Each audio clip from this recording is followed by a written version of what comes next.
coverage there from Ibu. Does manage to get away from it. The smite came through, and it was the red team that picked it up. So Team Secret secure in the Dragon. Not what Queso were after. Can they get themselves a couple of kills? The package goes super chewy. Oh no, Acolyte not catching him there with the Decimate either. And that's a problem because he is important to help them get this Drake. Yeah, they go for the engage.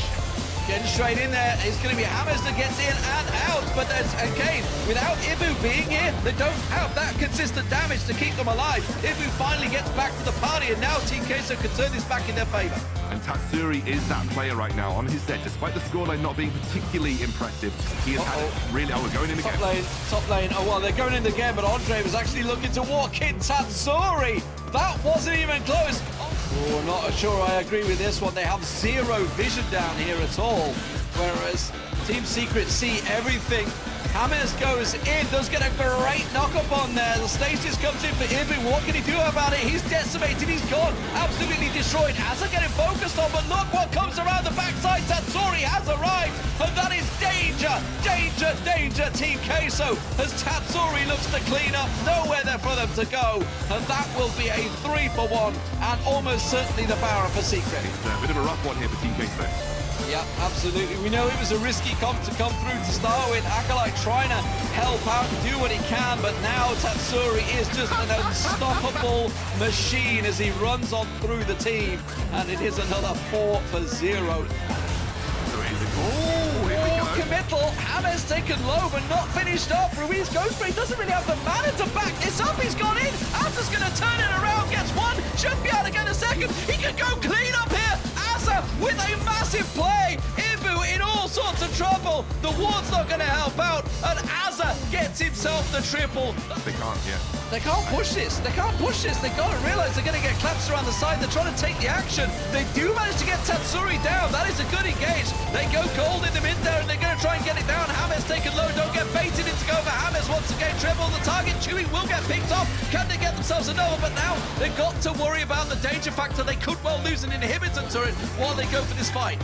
Oh, he caught Memorized. Oh, that might set both up. It will be. Trevor gets 1, 2. Can get the 3. Oh, it's absolutely disaster. As Queso just thought they had it. They hung around too long. Well, Memorized. Can he get that big engage? Look at Andre. He's almost down already. They do come in. Now they're going to go for the committal. Can they get the Dragon down? No. That goes the way of Team Secret. Now who's going to get the kills? That's the question. Asa around the backside getting the full challenge down. Memorized falls around, but Acolyte trying to do what he can. But Asa once again absolutely ruining him up. Oh, the stasis bait. Has he got it? Can he turn it around? No. Can't land the moonfall. Will be able to get away. Acolyte, has he got a dunk left available? Tries to get the pull back in. Asa should only will fall here. Yes, he will eventually. Oh, no, he still managed to get the kill in. I can't believe that just happened. About the performance,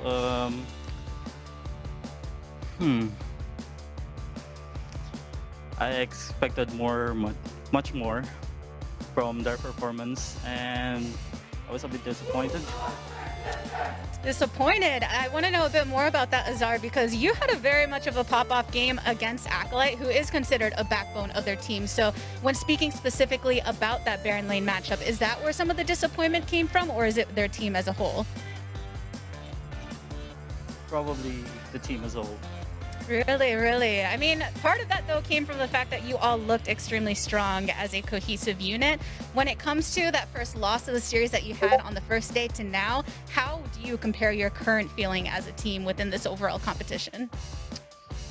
I kind of feel confident now that starting from day one until now, because day one feels like it's already finals. Like, Thunder Talk was really strong. So after the game with them, I feel like other matches should be easy for us. Oh, so does that really help you, mentally speaking, to be able to go and kind of get that litmus test against the strong team, and then having that confidence to be able to go against a team like Queso and having such a 2-0? Yes, it helps me. Yep. So I was pretty confident that none of them can beat me. Not many did. I mean, you ended that last game, what, 13-2, I think? So on the Fiora specifically, how comfortable do you feel on that pick compared to some of the others for the lane? I think if I use Fiora, nobody can handle me in my lane. and really leans into that split pushing style. Is that something that you and the team specifically are comfortable on, or is it more of a response to the meta and its development? I think it's more a response to the meta. Any other picks that you think that will maybe come out in the future? Because we've already seen the Renekton, for instance, being a high priority. I think I have no say to that because we're Team Secret. Let's keep it a secret. Guys, I see you guys doing this all the time in all of the pictures, so it makes a lot of sense. While just positioning around, he's going to go for the engage here, looking for damage on the treble, maybe take down the jungler early on. Looks like that will be the case, but that's the stasis on his end, buying them some time. Hamas comes in, clutching the monsoon. Chewy comes in for the flank, takes down one. The second fall is going to be Mochi and Team Secret. They get back into the game, pull things back into their own tempo. Out, has to be changed by some time. Valkyrie kind of leads the charge in, instead leaves Treble into a kill for himself. Nice use of the Gluffing Chains. Rush is going to have to get away, has got the Angel back up. Hawk falls, as that's yet another player from Sengoku dead. Rush is only going to be able to buy a fraction of his play. They're right around the Rift Tower. Treble's going in, it's still going to go over to Rush, but the fight looks like it's going to overtake Secret. That's the shockwave coming through from Cold, but not enough damage to finish off the Alistar. Dejural building a good amount of space for the rest of his team. Chewy trying to pick a priority target, but it's difficult. There's nothing right in front of him. Hawk's going to be there. Gets taken down with Treble, who's come back in for the fight. Chewy flashes aggressively. They're right in his face, and Rush finally goes down. Another kick finds him. What happens here? The Hextech Ultimatum is going to buy a little bit of time for time, but he still goes down. Just about 2 seconds, all in all. They're looking for a re-engage here. Beautiful timing in the monsoon as they are now looking for a fight of their own. Azag comes in, Shockwave on 2, over by the side. That's Treble coming in to finish off 1. And the rest of Sengoku can only watch as there's a killing spree available for Code coming in at all to make something happen. Yeah, Shelly is another one right now. That does not have one to do. Try to force an engage. That's kicked away to make sure they have the space to get out. Hot! Oh my goodness, what a catch, what a pickoff. Rush is gonna be dead. That's a flash in with a hook shot, but not enough damage to finish off the kill. Treble on the other hand, he is a monster in this jungle. One's gonna go down and looks like a repeat Team Secret doing such an amazing job. 13 minutes into the game. Now that's the force engage from Hawk with the monsoon knocks them back. Hamas is still gonna go down. One gets the kill, instead goes over the Hawk. Just kidding, Kai comes in. Nice Hawk tag all the way to Treble. Has been out commissioned for way too long. The kickback's gonna miss out. Treble's not gonna get much more done there. But as the front line for Sengoku start to fall apart, Team Secret come online. It's their time to shine. And that's the quadra kill coming through. But Chewy's taken down. No pentakill here. But Team Secret with yet another quadra. Gonna be marching on the next.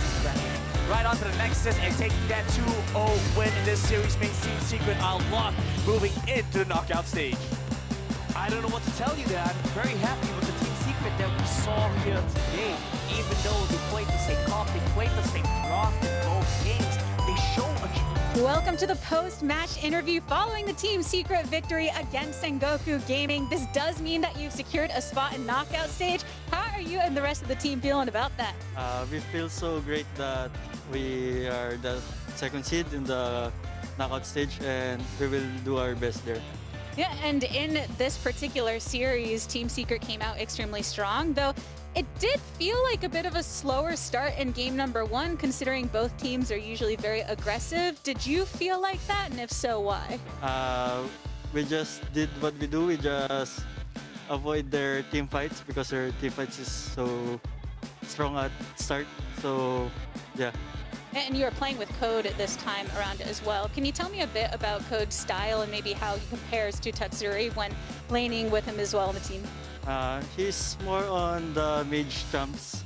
He likes to play Orianna and Ziggs, but yeah, he likes Orianna. Yeah, Orianna looking really good there. And you did face off against a very strong jungle mid duo as well. What did you think about that matchup into Sengoku, being that they play around that duo a lot? I think me and Corey is better than them. Yeah, well, I think wins can definitely give you that feeling there too. They also brought out a lot of the similar comps that they have had before, very unique to them. What was it like drafting against them, kind of knowing they were sticking with that style? First, well, it's just, I think it's just that they like to team fight, and we just avoid them. Yeah, you read that very well as a team. You know, had the Janna pick there to make sure to keep them at bay. You specifically have had a lot of strong performances on carry junglers like the Lee Sin. What is your preferred playstyle in the context of Team Secret? To be honest, I like to tank because I want my teammates to carry me. I love that. And now I know you as a team, you have the celebration to do, but I know that you love to get down to work in prepping for the next step. Is there any team in particular that you would all prefer to face off against in the quarterfinals? I would like to face SBTC because they defeated us on the Summer Super Cup, so we want to get revenge on them. That was a great series to watch too. And we have a lot of fans of Team Secret both working on the broadcast and watching as well. Would you like to say anything to those that have been supporting you all throughout the entire group stage? Thank you for supporting Team Secret, and please keep supporting us.